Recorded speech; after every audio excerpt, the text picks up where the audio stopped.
ನಮಸ್ಕಾರ. ಕುಂಭ ರಾಶಿಯವರೇ, ಜೀವನದಲ್ಲಿ ನಮಗೆ ಅದೆಷ್ಟೇ ಶ್ರಮ ಪಡುವ ಶಕ್ತಿ ಇದ್ದರೂ ಕೆಲವು ಬಾರಿ ನಮ್ಮ ಗುರಿ ತಲುಪಲು ಬ್ರಹ್ಮಾಂಡದ ಒಂದು ವಿಶೇಷ ಆಶೀರ್ವಾದದ ಅಗತ್ಯವಿರುತ್ತದೆ. ಅಂಥದ್ದೇ ಒಂದು ಅದ್ಭುತ ಕ್ಷಣ ಈಗ ಎದುರಾಗಿದೆ. ಮೇ 14ರ ಬೆಳಿಗ್ಗೆ ಸರಿಯಾಗಿ 10:58ಕ್ಕೆ ಬ್ರಹ್ಮಾಂಡದಲ್ಲಿ ಒಂದು ದೊಡ್ಡ ಬದಲಾವಣೆ ನಡೆದು ಹೋಗಿದೆ. ಸೌಂದರ್ಯ, ಕಲೆ ಮತ್ತು ಐಶ್ವರ್ಯದ ದೇವತೆ ಶುಕ್ರದೇವನು ತನ್ನ ರಾಶಿಯನ್ನು ಬದಲಿಸಿ ಬುಧನ ರಾಶಿಯಾದ ಮಿಥುನಕ್ಕೆ ಪ್ರವೇಶಿಸಿದ್ದಾನೆ. ವಿಶೇಷವೆಂದರೆ ಅಲ್ಲಿ ಈಗಾಗಲೇ ಭಾಗ್ಯವಿಧಾತ ದೇವಗುರು ಬೃಹಸ್ಪತಿ ನೆಲೆಸಿದ್ದಾನೆ. ನಿಮ್ಮ ರಾಶ್ಯಾಧಿಪತಿ ಶನಿದೇವನಿಗೆ ಅತ್ಯಂತ ಪ್ರಿಯವಾದ ನಿಮ್ಮ ರಾಶಿಗೆ ಈ ಗುರು ಶುಕ್ರರ ಮಿಲನವು ಮಹಾಧನ ರಾಜಯೋಗವನ್ನು ತರಲಿದೆ. ಈ ವಿಶೇಷ ವಿಡಿಯೋದಲ್ಲಿ ಮುಂದಿನ ಜೂನ್ 8ರವರೆಗಿನ ಈ ಸುಸಮಯವು ನಿಮ್ಮ ಬದುಕನ್ನು ಹೇಗೆ ಬದಲಿಸಲಿದೆ ಎಂಬುದನ್ನು ಆಳವಾಗಿ ವಿಶ್ಲೇಷಿಸೋಣ. ನಿಮ್ಮ ಜೀವನದಲ್ಲಿಯೂ ಏನಾದರೂ ಸಮಸ್ಯೆಗಳು ಬಾಧಿಸುತ್ತಲಿದ್ದರೆ ಈ ಕೂಡಲೇ ಸ್ಕ್ರೀನ್ ಮೇಲೆ ಕಾಣ್ತಿರುವ ನಮ್ಮ ಗುರೂಜಿ ನಂಬರ್ಗೆ ಕರೆ ಮಾಡಿ ಶೀಘ್ರವೇ ಶಾಶ್ವತ ಪರಿಹಾರ ಕಂಡುಕೊಳ್ಳಿ. ಲಕ್ಷ್ಮೀ ಸ್ಥಾನದಲ್ಲಿ ಗುರು ಶುಕ್ರರ ಶಕ್ತಿ. ಕುಂಭ ರಾಶಿಯವರಿಗೆ ಈ ಗೋಚಾರವು ನಿಮ್ಮ ಜಾತಕದ 5ನೇ ಮನೆಯಲ್ಲಿ ಸಂಭವಿಸುತ್ತಿದೆ. ಜ್ಯೋತಿಷ್ಯ ಶಾಸ್ತ್ರದಲ್ಲಿ 5ನೇ ಮನೆಯನ್ನು ಸಾಕ್ಷಾತ್ ಲಕ್ಷ್ಮೀ ಸ್ಥಾನ ಎಂದು ಕರೆಯಲಾಗುತ್ತದೆ.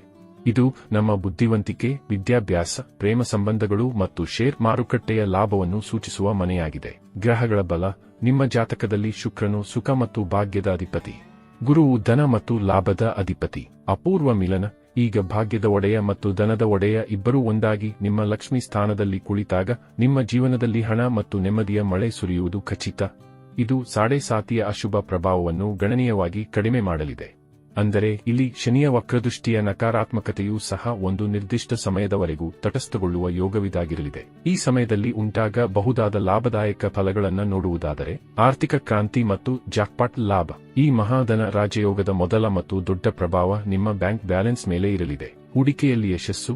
ನೀವು ಶೇರ್ ಮಾರ್ಕೆಟ್, ಟ್ರೇಡಿಂಗ್ ಅಥವಾ ಮ್ಯೂಚುವಲ್ ಫಂಡ್ಗಳಲ್ಲಿ ದೀರ್ಘಕಾಲದಿಂದ ಹಣ ಹೂಡಿದ್ದರೆ ಈ ಸಮಯವು ನಿಮಗೆ ಜಾಕ್ಪಾಟ್ ಇದ್ದಂತೆ. ಇಲ್ಲಿ ನಿಮ್ಮ ಬಹುತೇಕ ಹೂಡಿಕೆಗಳು ಈ ಅವಧಿಯಲ್ಲಿ ಲಾಭ ತಂದು ಕೊಡಲಿವೆ. ಜತೆಗೆ ಇಲ್ಲಿ ನಷ್ಟವನ್ನ ಮರುಪೂರಣ ಮಾಡಿಕೊಳ್ಳುವ ಅವಕಾಶವೂ ಕೂಡ ನಿಮ್ಮದಾಗಬಹುದಾಗಿದೆ. ನಿರ್ಧಾರಗಳ ವೇಗ. ನಿಮ್ಮ ಬುದ್ಧಿಶಕ್ತಿ ಈ ಸಮಯದಲ್ಲಿ ಕಂಪ್ಯೂಟರ್ಗಿಂತಲೂ ವೇಗವಾಗಿ ಕೆಲಸ ಮಾಡಲಿದೆ. ನೀವು ತೆಗೆದುಕೊಳ್ಳುವ ಆರ್ಥಿಕ ನಿರ್ಧಾರಗಳು ಅನಿರೀಕ್ಷಿತ ಲಾಭವನ್ನು ತಂದುಕೊಡಲಿವೆ. ವ್ಯಾಪಾರದಲ್ಲಿ ಹೊಸ ಆಲೋಚನೆಗಳು ನಿಮ್ಮನ್ನು ಆರ್ಥಿಕವಾಗಿ ಮತ್ತಷ್ಟು ಬಲಿಷ್ಠಗೊಳಿಸಲಿವೆ. ಹೀಗಾಗಿ ಇಲ್ಲಿ ವೃತ್ತಿ ಜೀವನದಲ್ಲಿ ವಿಶೇಷ ಏಳ್ಗೆ ಕಂಡು ಬರಲಿದೆ. ತಟಸ್ಥಗೊಂಡಿದ್ದ ಕರಿಯರ್ ಈಗ ವಿಶೇಷ ವೇಗದಲ್ಲಿ ಮುನ್ನಡೆಯಬಹುದಾಗಿದೆ. ಕರಿಯರ್ನಲ್ಲಿ ನೀವು ಹೊಂದಿದ್ದ ಗುರಿಗಳು ಸಹ ಈ ಸಮಯದಲ್ಲಿ ನಿಮಗೆ ಕೈಗೆಟುವಂತೆ ಕಂಡುಬರಲಿವೆ. ವಿದ್ಯಾರ್ಥಿಗಳಿಗೆ ಈ ಅವಧಿಯು ಅತ್ಯಂತ ಶ್ರೇಷ್ಠವಾದುದು. ಶಿಕ್ಷಣದಲ್ಲಿ ಪ್ರಗತಿ. ಇಬ್ಬರು ಗುರುಗಳು ನಿಮ್ಮ ವಿದ್ಯಾಸ್ಥಾನದಲ್ಲಿ ಇರುವುದರಿಂದ ಶಿಕ್ಷಣದ ಕ್ಷೇತ್ರದಲ್ಲಿ ನೀವು ಉನ್ನತ ಶಿಖರವನ್ನು ಏರಲಿದ್ದೀರಿ. ಸ್ಪರ್ಧಾತ್ಮಕ ಪರೀಕ್ಷೆಗಳಿಗೆ ಸಿದ್ಧತೆ ನಡೆಸುತ್ತಿರುವವರಿಗೆ ಐತಿಹಾಸಿಕ ಯಶಸ್ಸು ಸಿಗಲಿದೆ. ಇಲ್ಲಿ ವಿಷಯ ಗ್ರಹಿಸುವ ಸಾಮರ್ಥ್ಯ ಹೆಚ್ಚಾಗಲಿದೆ. ಕಲೆ ಮತ್ತು ಮೀಡಿಯಾ. ಯಾರು ಸಿನಿಮಾ, ಮೀಡಿಯಾ, ಕಲೆ ಅಥವಾ ಡಿಸೈನಿಂಗ್ ಕ್ಷೇತ್ರದಲ್ಲಿ ಇದ್ದಾರೋ ನಿಮ್ಮ ಪ್ರತಿಭೆ ಈಗ ಇಡೀ ಜಗತ್ತಿಗೆ ತಿಳಿಯಲಿದೆ. ಸಮಾಜದಲ್ಲಿ ನಿಮ್ಮ ಹೆಸರು ಮತ್ತು ಕೀರ್ತಿ ಹರಡಲಿದೆ. ವಿಶೇಷವಾಗಿ ಇಲ್ಲಿ ನಿಮ್ಮ ಕಲೆಯ ಪ್ರದರ್ಶನಕ್ಕೆ ಉತ್ತಮ ವೇದಿಕೆಯೂ ಸಹ ಲಭಿಸುವ ಯೋಗವಿರಲಿದೆ. ಪ್ರೇಮ ಸಂಬಂಧ ಮತ್ತು ಸಂತಾನ ಭಾಗ್ಯ. 5ನೇ ಮನೆಯು ಪ್ರೇಮ ಮತ್ತು ಸಂತಾನದ ಮನೆಯೂ ಹೌದು. ಪ್ರೇಮ ಜೀವನ. ಶುಕ್ರ ಮತ್ತು ಗುರುಗಳ ಈ ಮಿಲನವು ನಿಮ್ಮ ಪ್ರೇಮ ಸಂಬಂಧಗಳಲ್ಲಿ ಹೊಸ ಚೈತನ್ಯವನ್ನು ತುಂಬಲಿದೆ. ಸಂಬಂಧಗಳಲ್ಲಿ ಪ್ರೀತಿ ಮತ್ತು ತಿಳುವಳಿಕೆ ಹೆಚ್ಚಾಗಲಿದೆ. ಸಿಂಗಲ್ ಆಗಿರುವ ಕುಂಭ ರಾಶಿಯವರ ಜೀವನಕ್ಕೆ ಒಬ್ಬ ಆಕರ್ಷಕ ಮತ್ತು ಪಕ್ವ ಮನಸ್ಸಿನ ಸಂಗಾತಿಯ ಪ್ರವೇಶವಾಗಬಹುದು. ಸಂತಾನ ಸುಖ. ಸಂತಾನದ ಅಪೇಕ್ಷೆ ಇರುವ ದಂಪತಿಗಳಿಗೆ ಇದು ವರವಾಗಲಿದೆ. ಇಲ್ಲಿ ಸಂತಾನ ಸಂಬಂಧಿ ನಿಮಗೆ ಶುಭ ಸಮಾಚಾರದ ಪ್ರಾಪ್ತಿಯಾಗಲಿದೆ. ಅಲ್ಲದೆ ಈ ಅವಧಿಯಲ್ಲಿ ಜನಿಸುವ ಮಕ್ಕಳು ಅತ್ಯಂತ ಬುದ್ಧಿವಂತ ಮತ್ತು ಸುಶೀಲರಾಗಿರುತ್ತಾರೆ. 11ನೇ ಮನೆಯ ಮೇಲೆ ದೃಷ್ಟಿ. ಬಹುಮುಖಿ ಆದಾಯ.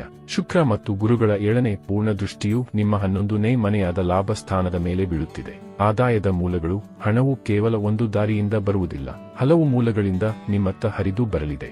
ಇದು ನಿಮ್ಮ ಹಳೆಯ ಆಸೆಗಳನ್ನು ಪೂರೈಸುವ ಸಮಯ. Social network. ನಿಮ್ಮ ಸ್ನೇಹಿತರ ಬಳಗ ಮತ್ತು ಸಾಮಾಜಿಕ ಸಂಪರ್ಕಗಳು ವೃದ್ಧಿಯಾಗಲಿವೆ. ದೊಡ್ಡ ಸಹೋದರರು ಅಥವಾ ಮಿತ್ರರ ಸಹಾಯದಿಂದ ವ್ಯಾಪಾರದಲ್ಲಿ ದೊಡ್ಡ ಮಟ್ಟದ ಪ್ರಗತಿ ಕಾಣಲಿದ್ದೀರಿ. ಕುಂಭ ರಾಶಿಯವರೇ, ಇಷ್ಟೆಲ್ಲಾ ಶುಭ ಫಲಗಳ ನಡುವೆ ಜ್ಯೋತಿಷಿಯಾಗಿ ನಿಮಗೆ 2 ಎಚ್ಚರಿಕೆಗಳನ್ನು ನೀಡುವುದು ನಮ್ಮ ಕರ್ತವ್ಯ. ಇಲ್ಲಿ ಮೊದಲ ಎಚ್ಚರಿಕೆಯು ಆರೋಗ್ಯದ ಕುರಿತಾಗಿ ಇರಲಿದೆ. 5ನೇ ಮನೆಯು ಹೊಟ್ಟೆಯನ್ನು ಪ್ರತಿನಿಧಿಸುತ್ತದೆ. ಗುರು ಶುಕ್ರರ ಪ್ರಭಾವದಿಂದ ನೀವು ರುಚಿಕರವಾದ ಮತ್ತು ಸಿಹಿ ಆಹಾರಕ್ಕೆ ಮಾರುಹೋಗಬಹುದು.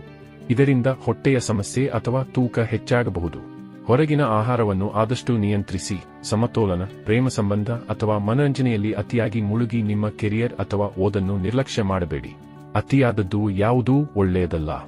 ಕೊನೆಯದಾಗಿ ಇಲ್ಲಿ ದೋಷ ನಿವಾರಣೆ ಮತ್ತು ಪರಿಹಾರಗಳು. ಈ ರಾಜಯೋಗದ ಸಂಪೂರ್ಣ ಲಾಭ ಪಡೆಯಲು ಈ ಸರಳ ಮತ್ತು ಪರಿಣಾಮಕಾರಿ ಪರಿಹಾರಗಳನ್ನು ತಪ್ಪದೇ ಮಾಡಿ. ಶನಿ ದೇವರ ಕೃಪೆಗಾಗಿ ನಿಮ್ಮ ಕೆಲಸದಲ್ಲಿ ಯಾವಾಗಲೂ ಪ್ರಾಮಾಣಿಕರಾಗಿರಿ. ಶುಕ್ರನ ಕೃಪೆಗಾಗಿ ಪ್ರತಿ ಶುಕ್ರವಾರ ದೇವಸ್ಥಾನದಲ್ಲಿ ಚಿಕ್ಕ ಹೆಣ್ಣುಮಕ್ಕಳಿಗೆ ಬಿಳಿ ಬಣ್ಣದ ಸಿಹಿ ರಸಗುಲ್ಲ ಅಥವಾ ಬರ್ಫಿ ಹಂಚಿ. ಗುರುವಿನ ಕೃಪೆಗಾಗಿ ಪ್ರತಿ ಗುರುವಾರ ಮನೆಯಿಂದ ಹೊರಡುವಾಗ ಹಣೆಗೆ ಕೇಸರಿ ಅಥವಾ ಹಳದಿ ತಿಲಕವನ್ನು ಹಚ್ಚಿಕೊಳ್ಳಿ. ಕುಂಭ ರಾಶಿಯವರೇ, ಮುಂಬರುವ ಜೂನ್ 8ರವರೆಗೆ ನಿಮ್ಮ ಮೇಲೆ ಲಕ್ಷ್ಮೀ ದೇವಿಯ ವಿಶೇಷ ಕೃಪೆ ಇದೆ. ನಿಮ್ಮ ಜ್ಞಾನವನ್ನು ಸರಿಯಾಗಿ ಬಳಸಿ ಮುನ್ನುಗ್ಗಿ.